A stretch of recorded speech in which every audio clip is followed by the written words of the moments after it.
YBS 오신 모든 성도님들 주님의 이름으로 환영하고 또 축복합니다. 우리 함께 말씀 보도록 하겠습니다. 마태복음 22장입니다. 마태복음 22장 1절부터 14절까지 말씀, 마태복음 22장 1절부터 14절까지 말씀을 저 한 절 여러분 한 절 이렇게 교독하도록 하겠습니다. 찾으신 줄 알고 제가 먼저 읽겠습니다. 예수께서 다시 비유로 대답하여 이르시되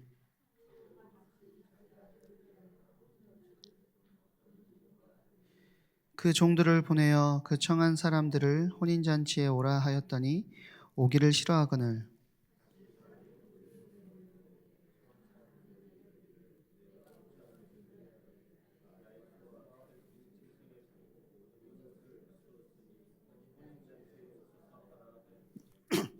그들이 돌아보지도 않고 한 사람은 자기 밭으로 한 사람은 자기 사업으로 사업하러 가고 임금이 노하여 군대를 보내어 그 살인한 자들을 진멸하고 그 동네를 불사르고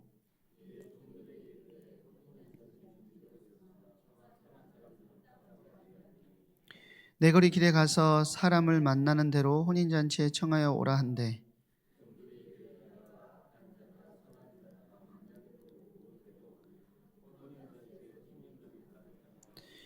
임금이 손님들을 보러 들어올새 거기서 예복을 입지 않은 한 사람을 보고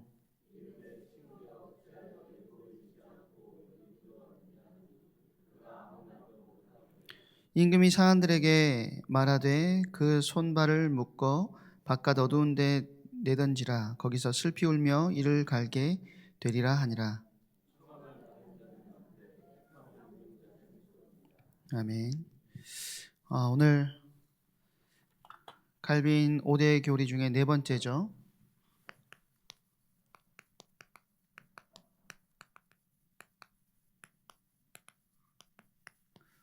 불강력적 은혜를 가지고 함께 나누는 시간 가지려고 합니다. 지금까지 우리가 전적 타락, 무조건적 선택, 그리고 제한 속죄 이 세 가지를 봤습니다. 그렇죠? 지난 시간에 우리가 봤던 제한 속죄에 대해서 여러분들이 오해하면 안 되는 게 하나님께서 하나님의 택함 받은 자들이 있기 때문에 우리는 전도하지 않아도 된다라는 개념으로 우리가 접근해서는 안 됩니다. 우리는 누가 택함 받았는지를 알지 못하기 때문에 오늘 본문에 나온 것처럼 누구에게든지 다 청하는 자로 우리가 쓰임 받아야 돼요. 그러나 그 청함을 받은 자들이 많지만 택함 받은 자들이 적다라고 이야기한 것처럼 우리는 마지막까지 하나님의 시간표가 또 그 사람의 택함이 언제인지 모르기 때문에 우리는 계속해서 복음 증거하는 데에 우리의 마음과 생각을 집중할 수 있어야 돼요. 이번에 지난주 그리고 이번 주에 장례가 계속 있었는데요. 두 분의 이렇게 소천하신 분들도 마찬가지였어요. 사실 거의 인생의 마지막에 예수를 그리스도로 영접하고 하나님의 자녀가 되는 은혜를 누렸습니다. 예수님 옆에 있었던 강도, 십자가에 달리실 때 예수님 옆에 있었던 강도 같은 경우도 평상시에 그 주님을 함께 누리고 같이 살았던 것이 아니라 마지막 때에 주님의 곁에서 부르심을 받기도 했다는 거죠. 그래서 그 하나님의 때, 하나님의 택하심의 시간표는 언제인지 모르기 때문에 우리가 복음을 전해야 된다, 전하지 않아야 된다 이런 개념 자체가 아니라 우리는 늘 때를 얻든지 못 얻든지 이 복음의 증인으로 서는 역사가 있어야 되겠습니다. 오늘 첫 번째로 은혜라는 부분을 조금 생각을 해보려고 하는데요. 튤립의 네 번째 강령, 그러니까 I죠. irresistible grace라고 하는데 영어로 계속 해야 되니까 죄송합니다. 영어를 못하는 사람을 자꾸. 칼빈의 5대 강령의 핵심 중에 하나, 핵심인데요. irresistible grace인데 그러니까 불가항력적인 은혜죠.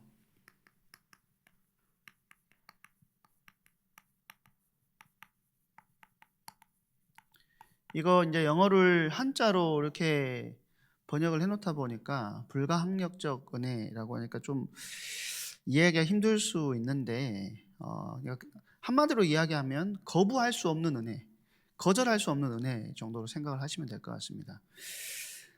이게 또 거절할 수 없고 거부할 수 없는 은혜라고도 우리가 번역할 수 있지만, 또 뭘로 이야기할 수 있냐면 저항할 수 없는 소명이라고도 우리가 번역할 수가 있겠습니다. 그러니까 인간의 힘으로는 도저히 저항하거나 거부할 수 없는 강력한 하나님의 은혜를 뜻하는데, 사실 이 교리는 하나님께서 우리를 부르시는 소명과 뗄래야 뗄 수가 없어요. 소명 자체가 콜링이잖아요. 하나님께서 죽은 영혼을 살리시기 위해서 부르실 때 그 부르심은 단순하게 제안이나 초대가 아니라 그 부르심 자체가 듣는 자의 심령을 변화시키는 효력을 가진다라는 거예요. 그래서 우리는 이거를 신학적으로는 효력 있는 부르심, 그러니까 효력 있는 콜링이다, 이렇게 이야기를 합니다. 그러니까 우리가 은혜라고 생각했을 때는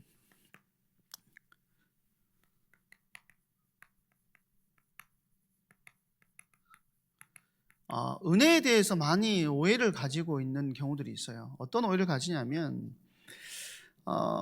많은 그리스도인들이 오늘 은혜 많이 받았습니다 라는 개념이 어떤 식으로 전달될 때가 많냐면, 그 기준이 대체로 말씀을 받았는데 내가 기분이 좋아졌거나 내가 그것에 내가 평상시에 생각하던 메시지가 나왔거나, 혹은 찬양 중에 눈물을 흘렸거나, 설교 내용이 감동적이었을 때 은혜 많이 받았습니다 라고 하는 경우들이 많이 있죠. 사실 은혜에 수반할 수 있는 반응이긴 하지만 그거 자체가 은혜의 본질은 아니라는 거예요. 그러니까 은혜의 본질은 어떤 것이냐면,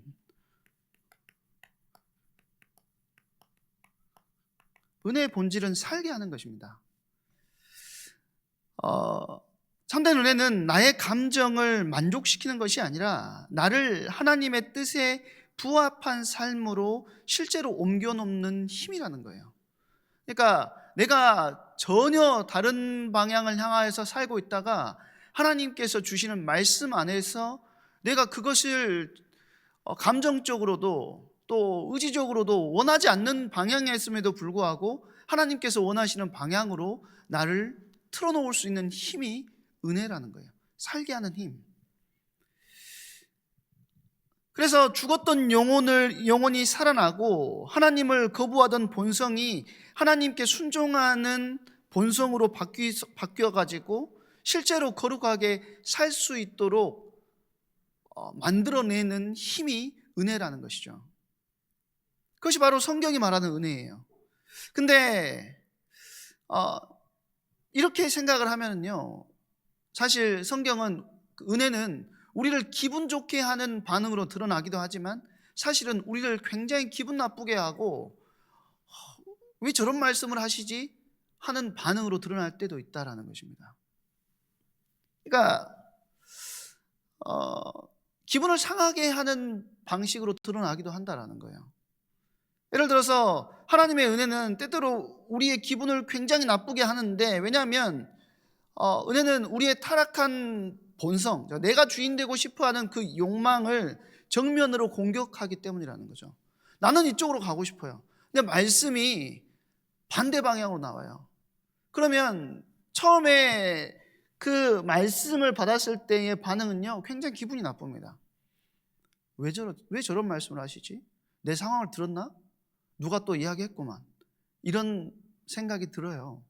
그런데 희한하게 은혜라는 것이 곱씹고 곱씹다가 자꾸 내 안에 양심을 건들고 내 생각을 건드려요. 그리고는 어떻게 바꾸죠? 나의 삶을 하나님께서 원하시는 것이 이거였구나 하고 찾아갈 수 있도록 내 삶을 바꿔나간다는 거죠. 그래서 인간의 전적 타락 상태에서는 하나님의 통치를 본능적으로 싫어합니다. 따라서 하나님의 은혜가 임할 때 우리 본성은요 저항하게 된다는 거죠. 네, 하나님의 은혜는 우리의 그 강력한 정마저 꺾으시고 우리를 가장 복된 길인 순종의 자리로 이끌어 가신다라는 거예요.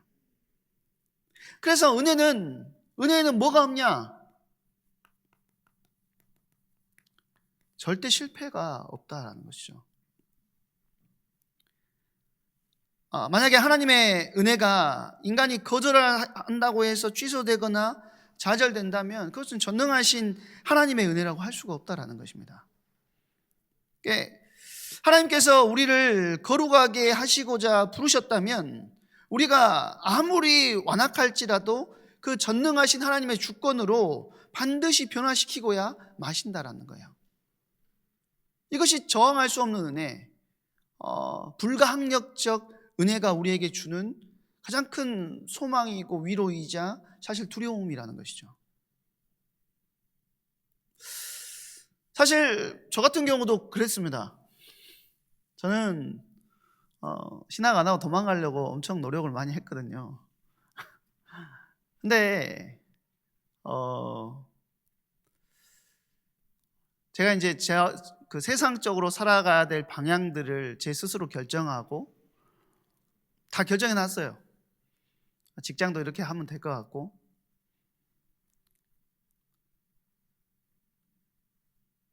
그런데 자꾸 저희 아버지를 통해서 저희 친구를 통해서 자꾸 저를 건드시는 거예요, 하나님이. 그날 저녁에 집에서 누워 있다가 이불을 막 발로 차면서 막 성질을 냈습니다. 두 발로 차면서 왜 나를 이렇게 귀찮게 하냐고. 하나님한테 그랬어요. 하나님한테 나 좀 가만히 놔두라고. 징해 죽겠네 진짜 이러면서. 진짜 그랬다니까요. 거짓말이 아니라. 근데 저희 아버지께서 저보고 이제 수련회를 가라고 하셨어요. 뭐 이제 그 당시에 이제 PK 수련회였는데 너무 가기 싫은 거예요. 그래서 막 성질을 내면서 아버지한테 안 간다고 했으면 되는데 아버지가 또 등록을 다 해놓으셨다네요. 내일 아침에 에일교회 버스를 타러 와야 돼요. 너무 싫은 거예요. 막 미친 듯이. 그때 내가 무슨 생각을 했냐면 이건 가문에 흐르는 저주보다 무섭다. 나를 왜 결코 내버려 두지 않는 거야. 그런 생각을 했다니까요. 나를 가만히 두시지 않는 것처럼 느껴지는 거예요. 그래가지고 그날 버스를 타고 이게 올라가는데 제가 여러분 앞에서 몇 번 말씀드린 것 같은데 제 옆에 아무도 안 앉았어요. 그때 45인승 버스를 대절해가지고 간 것 같은데 광주 전남에 있는 그 PK들이 다 거의 다 많이 와가지고 가득 찼거든요, 차가. 근데 제 옆에는 아무도 안 앉았어요. 심지어 뒤에까지 꽉 찼는데 제가 얼마나 궁시렁궁시렁 대면서 그 숫자 욕을 하고 있었으면 제 옆에 아무도 안 앉았겠습니까? 근데 제가 그때 했던 기도도 아니죠, 그거는. 도대체 나를 왜 그렇게 귀찮게 하시냐고. 뭔 소리 하는지 한번 드러나 봅시다 하고 이렇게 올라갔는데 사실 뭐 1강, 2강도 아니고 개강 메시지 5분 하는데 제가 깨졌어요. 개강 메시지 끝나자마자 아버지한테 제가 아버지 복학하겠습니다 이렇게 전화 드렸거든요. 그러니까 사실은 하나님의 은혜는 실패하지 않습니다. 저는 증인이에요, 증인. 제가 여러분 앞에서 메시지를 하고 있다는 것 자체가. 그러니까 우리가 성화되고 싶지 않아도 하나님은 우리를 성화시키고야 마신다는 거예요. 그게 하나님의 실패할 수 없는 은혜의 그 효력의 확실성입니다. 그러면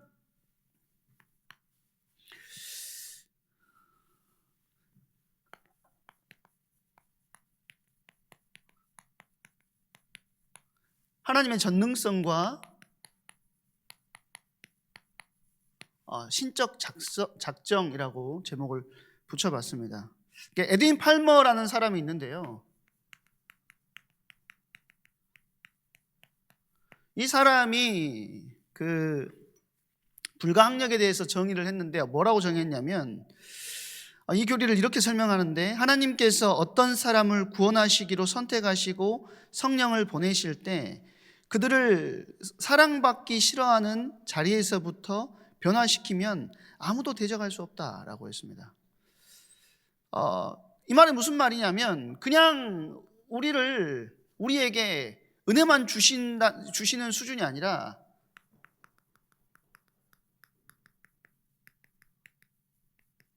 우리의 본성을 하나님께서 변화시킨다는 거예요. 우리의 본성은 어떤 본성이라고 그랬죠? 근본적으로 완전히 타락한, 전적 타락한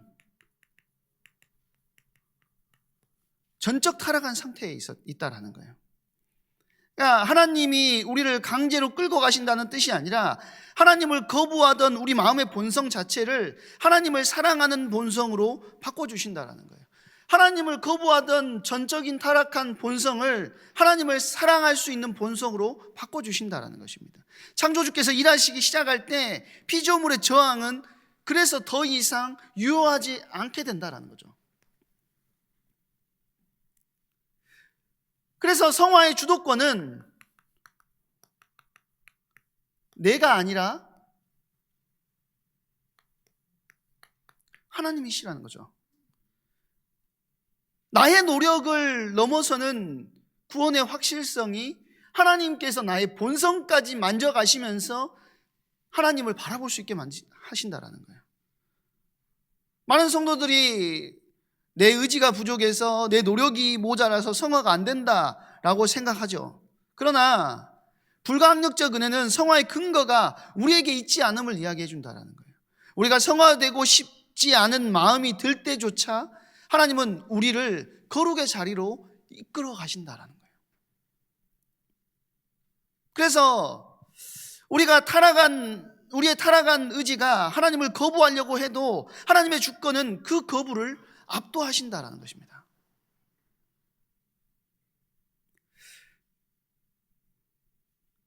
하나님은 우리가 구원받기 싫어하는 상태에 있을 때조차 우리를 구원받게 하시고야 마시는 분이시라는 거죠.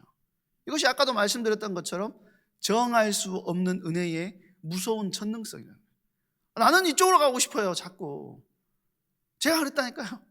그런데 하나님이 주변의 사람을 통해서든지 말씀을 통해서든지 하나님께서 주시는 은혜가 그 영혼에게 임하면요, 5분 동안 무슨 말씀을 하셨겠어요? 목사님이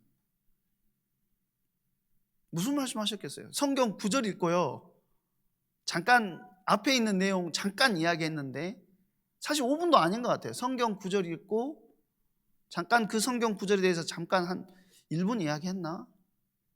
내가 했던 모든 계획이 다 깨졌습니다.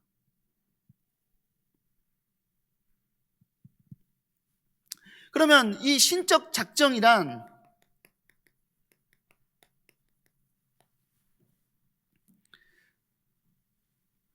작정의 범위는 어떻게 되냐면 하나님의 신적인 작정은 단순히 우리를 구원하는 데서 멈추지 않습니다.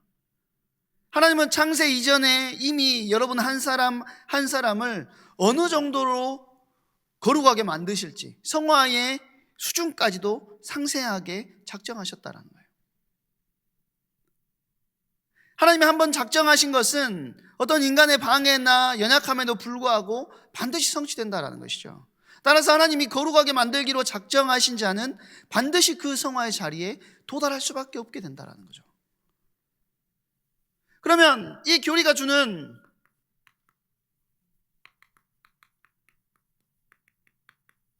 소망의 근거가 뭐냐?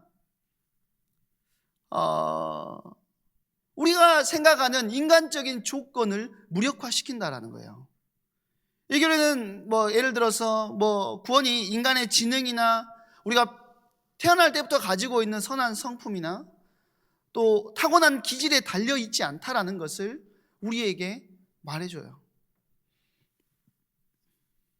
뿐만 아니고 예를 들어서 우리가 한번 생각해 봅시다. 어떤 사람이 지능이 기형적으로 낮아가지고 복음을 지적으로 이해하기 힘들다 할지라도 소망이 있다라는 거예요. 왜요?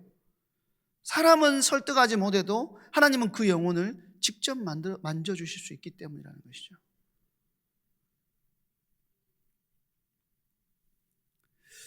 뿐만 아니라 이 하나님의 그 불가항력적인 은혜는 완악함을 극복할 수 있게 만들어주죠. 예를 들어서 어떤 사람이 인본주의 교육에 찌들어가지고 복음을 대적한다고 생각해 봅시다.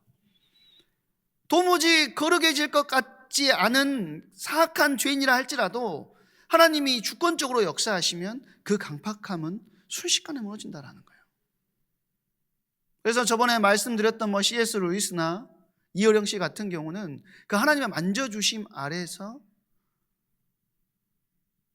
다시금 주님 앞으로 부르심을 받게 되는 거죠.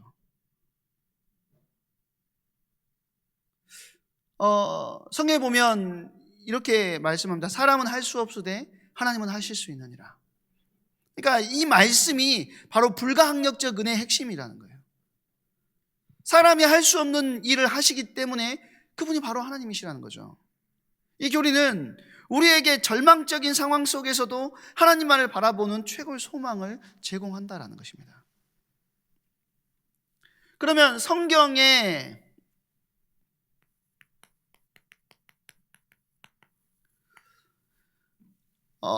나타나는 그 하나님께서 어떻게 사람을 이 불가항력적으로 끌고 가시는지를 가장 잘 설명해 주는 사람이 누구일까 봤을 때 저는 야곱이라고 생각합니다.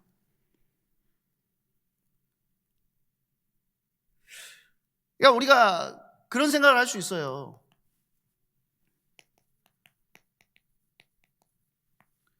아니, 사람들이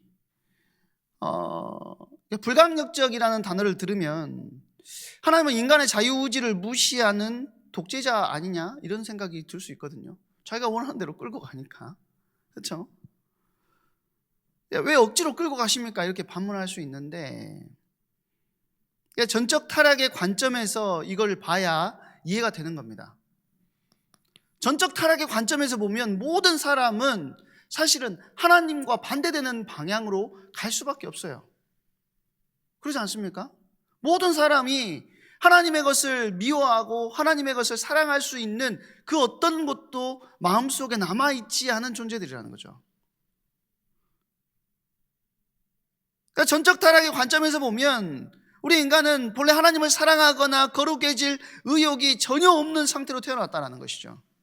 그러니까 하나님이 강권적으로 역사하지 않으면 우리는 영원히 하나님을 선택하지 않을 존재들이라는 거예요. 따라서 하나님의 불가항력적인 은혜는 독재가 아니라 스스로 죽음을 향해 달려가는, 그러니까 그 낭떠러지를 향해 달려가는 그 사람을 붙잡아서 살려내시는 사실 강권적인 사랑입니다.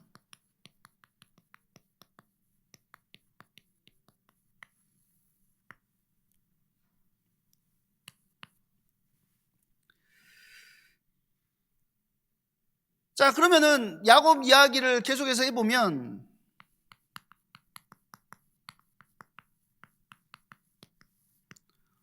사실 야곱과에서는요 환경도 똑같고 모든 것이 다 똑같아요. 동일한 조건이에요. 조건은 같아요.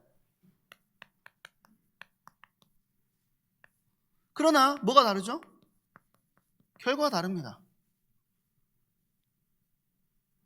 야곱과 에서는 경건한 부모, 그러니까 야곱, 이삭과 리브가라고 하는 경건한 부모 밑에서 태어났고 동일한 양육을 받으면서 한날 한시에 태어났습니다. 환경과 조건은 다 같아요. 그런데 두 사람에게 뭐가 달랐냐? 딱 하나만 달랐어요. 차별된 은혜예요.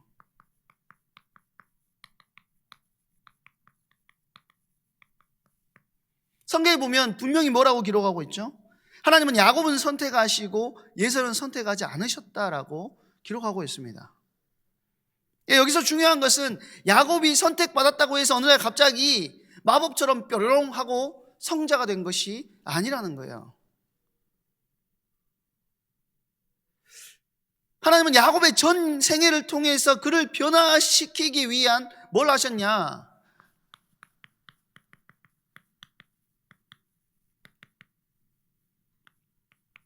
인격적인 설득을 하셨다라는 사실을 우리가 성경 말씀을 통해서 알 수가 있습니다.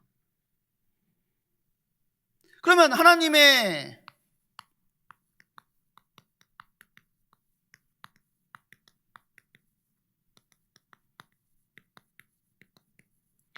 집요한 설득과 과정이 어떻게 되죠? 그러니까 하나님은 인간을 로봇처럼 이렇게 막 바꾸시는 것이 아니라 인격으로 대우하신다라는 거예요.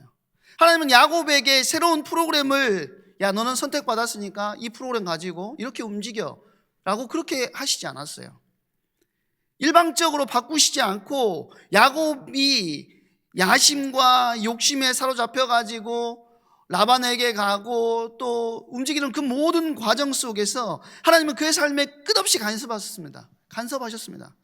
그가 의지하는 세상의 것들이 얼마나 헛된지, 그것이 영원한 즐거움이 될 수 없음을 환경과 사건을 통해서 끊임없이 인식시켜 주셨다는 것이죠. 그것이 절정에 이를 때가 언제죠? 자, 야복 강가에서의 싸움이라고 저는 생각합니다. 그것이 절정에 이르렀어요. 그러니까 창세기 32장의 야복강 사건인데, 야곱이 모든 재산과 가족을 뒤로 하고 좀 홀로 남아가지고 천사와 씨름하죠. 이때 야곱이 고백한 것은 뭐냐면, 내게 복을 주시지 않으면 놓지 않겠나이다. 이거는 사실 우리가 생각하는 그 물질적인 복을 이야기하는 것이 아닙니다. 그러니까 하나님과의 관계 회복, 그거에 대한 절박함이었다라는 거죠. 하나님은 야곱을 이 지점까지 몰아오시면서 야곱 스스로가 뭐 할 수 있도록, 하나님과의 관계를 회복하게, 그것을 붙잡을 수 있도록 여기까지 끌고 오셨다라는 거예요. 그리고 하나님과의 관계가 절실하게 회복되지 않으면 안 되는 상황까지 야곱을 몰고 가셨다라는 것이죠. 그러면 우리를 향한 하나님의 절박한 씨름이 있다는 거예요. 오늘날 많은 성도가 경건의 모양은 있으나 하나님 앞에서 절박하게 매달리지 않습니다. 죄를 즐기면서도 오래 참아주시기를 요구해요. 여러분, 우리가 요구하는 것이 얼마나 터무니없는 것인지를 우리가 생각해야 됩니다. 한번 여러분 주변에 어떤 사람이 여러분에게 어떤 큰 잘못을 했다고 칩시다. 근데 여러분이 인격이 좋아서든지 아니면 그 사람을 살리기 위해서든지, 괜찮아, 다음부터 그러지 마, 했다고 쳐보세요. 근데 이 사람이 여기까지 해도 괜찮네 하고 또 그 짓을 해요. 또 봐줬어요.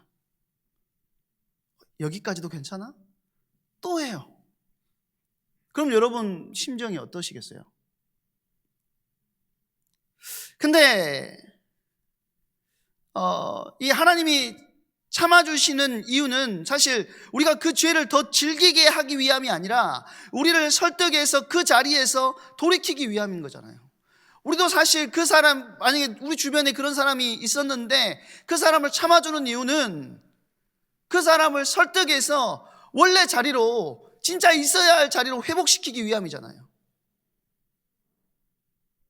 근데 우리는 자꾸 그걸 잊어버리고 오히려 죄를 즐기는 자리에 있을 때가 너무 많다라는 것입니다. 이성과 하나님은 강압적인 마술을 부리지 않으시고, 복음은 지극히 논리적이면서 우리의 이성을 설득합니다. 그냥 너 이렇게 뾰로롱 해야 돼 하고 갑자기 바꾸시지 않고 우리의 이성을 논리적으로 설득하신다.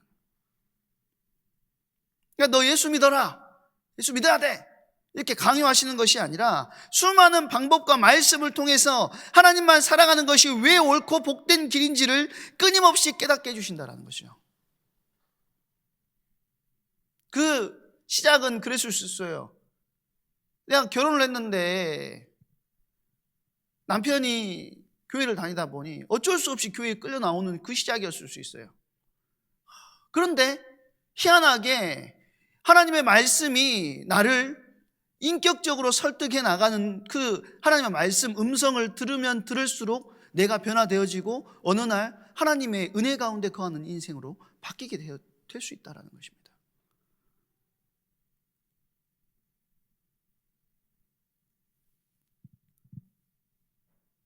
그래서 하나님의 속성 중에서 가장 놀라운 속성이 뭐냐면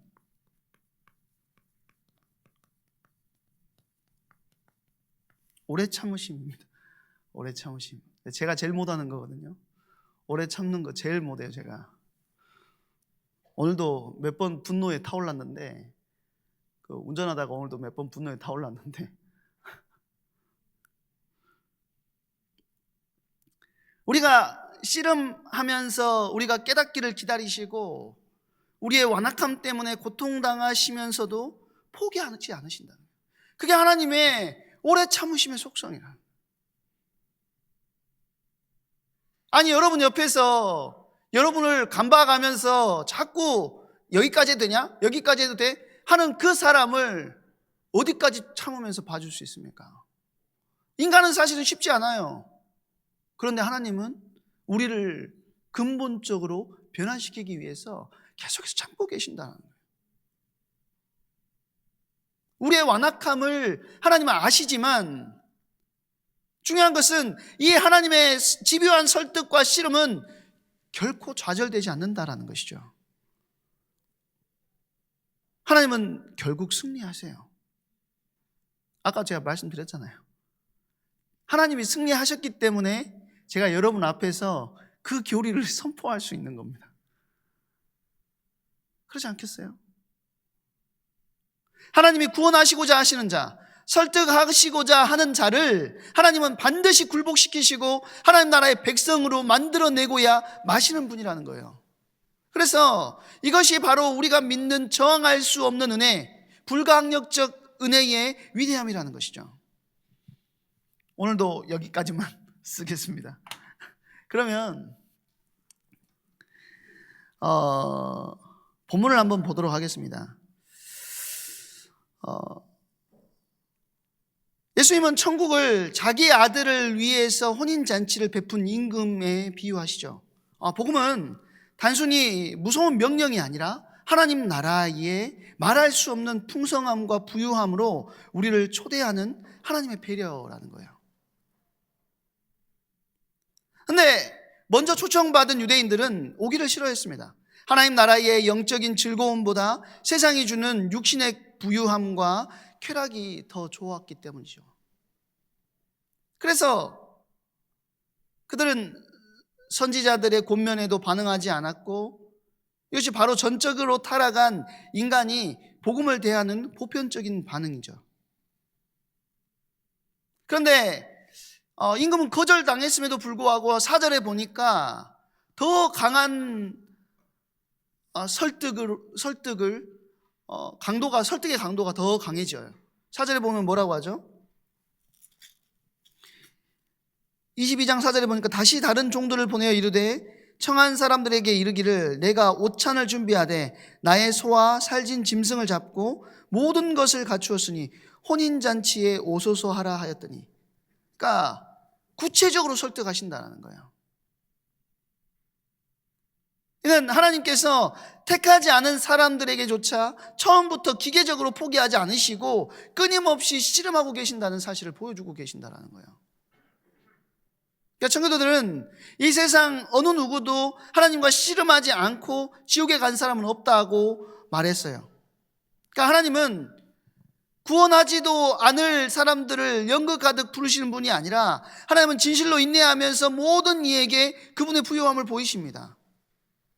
근데 여기에 이제 일반적인 부르심과 효과적인 부르심이 두 가지로 나눠지는데, 일반적인 부르심은 복음이 모든 사람에게 차별 없이 전파되는 것이죠. 이 부르심은 모든 이에게 들리지만 많은 이가 자기 밭과 사업을 핑계로 돌아보지 않아요. 심지어는 복음을 능욕하거나 적대시하기도 합니다. 오늘 본문에는 뭐라고 나왔죠? 그 남은 자들은 종들을 잡아 모욕하고 죽였다라고 이야기하죠. 그런데 이 일반적인 부르심에 저항하는 사람들이 분명히 존재하지만 하나님의 효과적인 부르심이 있다는 거예요. 이것이 바로 저항할 수 없는 은혜입니다. 하나님의 말씀이 선포될 때 어떤 사람들에게는 그 말씀이 단순한 소리가 아니라 심령 속에 창조를 일으키는 하나님의 음성으로 들리게 된다는 것이죠. 그러니까 태초에 빛이 있으라 하실 때 빛이 생겼듯이 설교를 통해서 또 전도자의 말을 통해서 내 속에 없던 거룩한 마음이 창조되는 것입니다. 그러니까 예배의 자리에 앉아있다고 해서 다 효과적인 부르심을 입는 것이 아니죠. 우리는 하나님의 말씀이 내 속에서 창조의 효력을 발휘하기를 간절히 소망해야 돼요. 이게 뭐하고 연결되냐 하면 바로 수예배 메시지하고 연결되는 겁니다. 하나님께서, 성령께서 우리 안에 뭐요? 조명해 주심, 스위치를 켜주셔야 된다. 이 단 한 번의 효력 있는 사건이 인생을 송두리째 변화시킬 수 있다는 것이죠.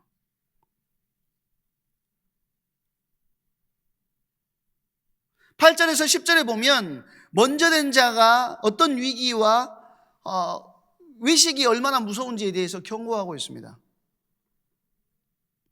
초청받은 유대인들이 거절하자 임금은 지금 길거리에서 악한 자나 선한 자나 모두 데려오게 합니다.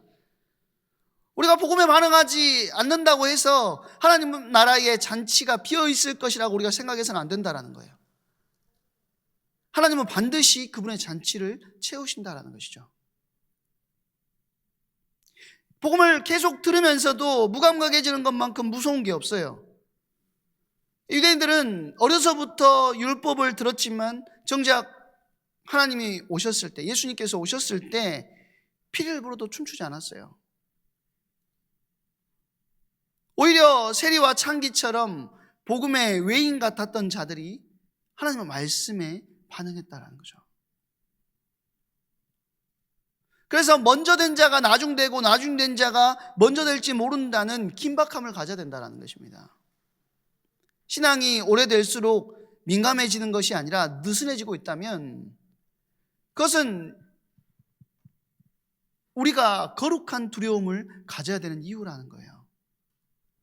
우리가 신앙이 오래되면 오래될수록 영적인 긴장감은요 계속되어야 된다는 거죠. 참된 신앙은 결코 정체되지 않고 끊임없이 하나님을 향해서 깊어지는 것입니다. 한번 하나님의 빛을 체험했기 때문에 그것에서 멈추는 것이 아니라 그 빛이 더 밝아지고 우리의 영적인 시력이 더 밝아져야 된다.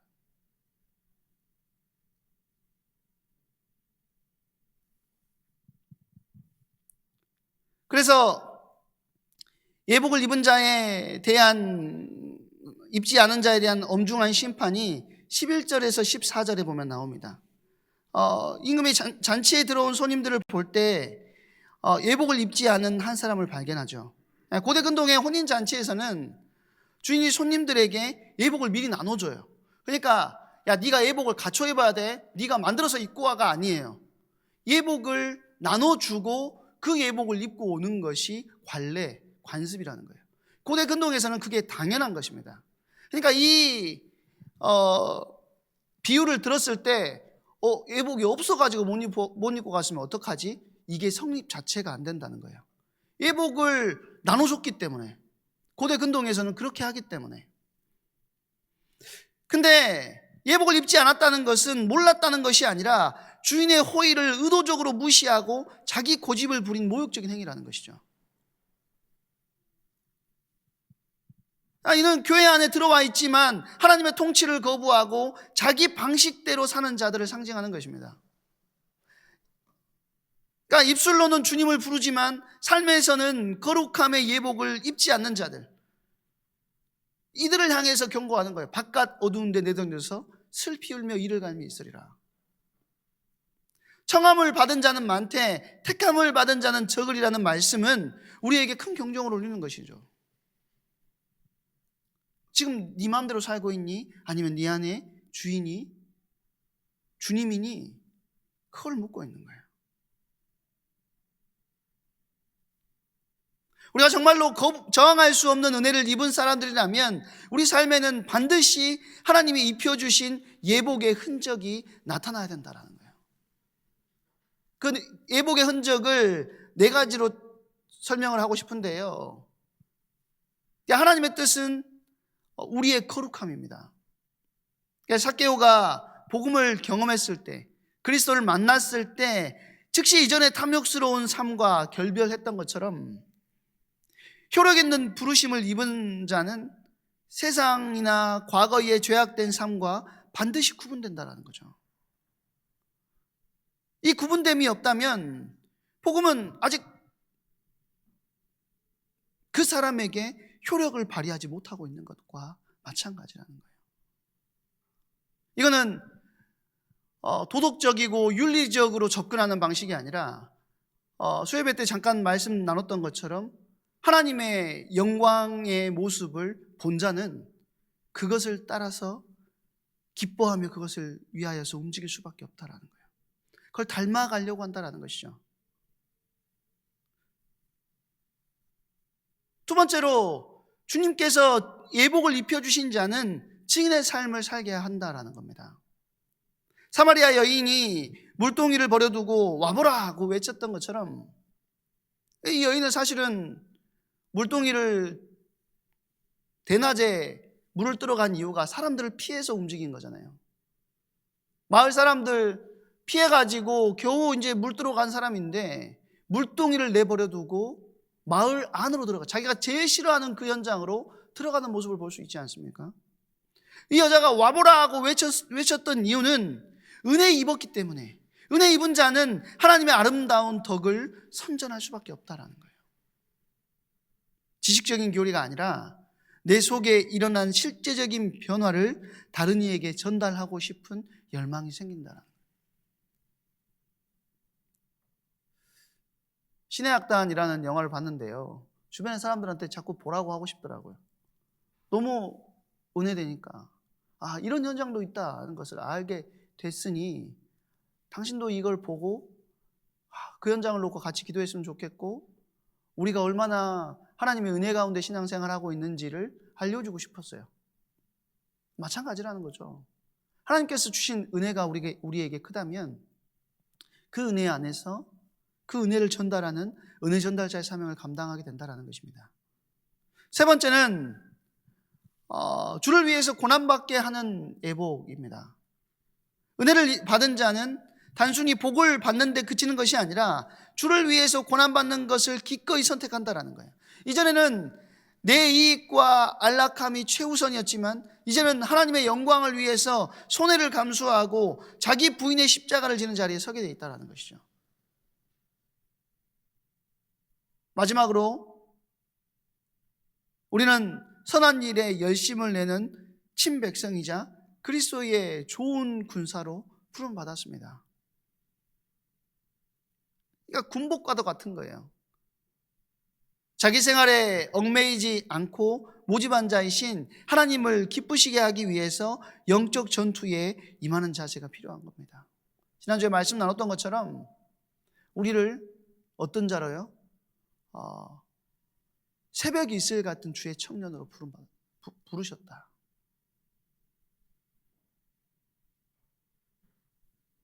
전쟁에 나가서 싸울 자들로 우리를 부르셨다.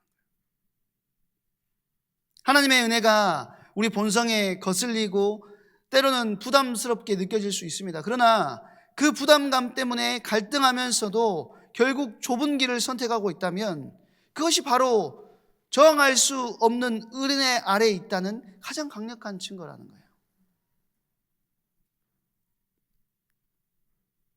그래서 하나님의 은혜가 매일 여러분의 삶에 효력 있게 나타나기를 소망하시기를 바랍니다.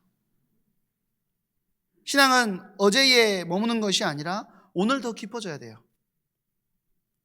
그 저항할 수 없는 사랑에 사로잡혀가지고 장차 올 영광을 바라보면서 현재의 고난을 이겨내는 그 응답, 그 참된 소명자들이 되시기를 주님의 이름으로 축원드립니다. 우리 이 시간에 같이 한 번만 기도하는 시간 됐으면 좋겠습니다. 하나님께서 우리에게 거부할 수 없는 은혜, 불가항력적인 은혜를 부어주셨어요. 그리고 이 자리, 사실 금요 기도회 YBS 자리에 오시는 것 자체가 저는 기적이라고 생각해요. 일주일 내내 힘들게 직장 생활 하시면서 달려오는 그 과정 속에서 특히 하나님께서 쉬고 싶은 심정이 가장 많은 시간임에도 불구하고 하나님께서 이 자리에 여러분을 불러주셨습니다. 그렇다면 우리에게 허락된 그 거부할 수 없는 은혜를 우리가 어떻게 누려나가고 있느냐, 이게 더 중요하겠죠. 하나님, 우리가 주님께서 원하시는 그 응답의 자리에 있기를 원합니다. 이 거룩하게 하는 예복을 입고 증인의 삶을 살며 주님의 고난을 내가 함께 받으며 충성된 군사로서 내가 쓰임받을 수 있도록 나를 주장하시고 나를 이끄시고 인도하여 주시옵소서. 우리 이 시간에 같이 합심해서 한 번만 기도하는 시간 갖도록 하겠습니다.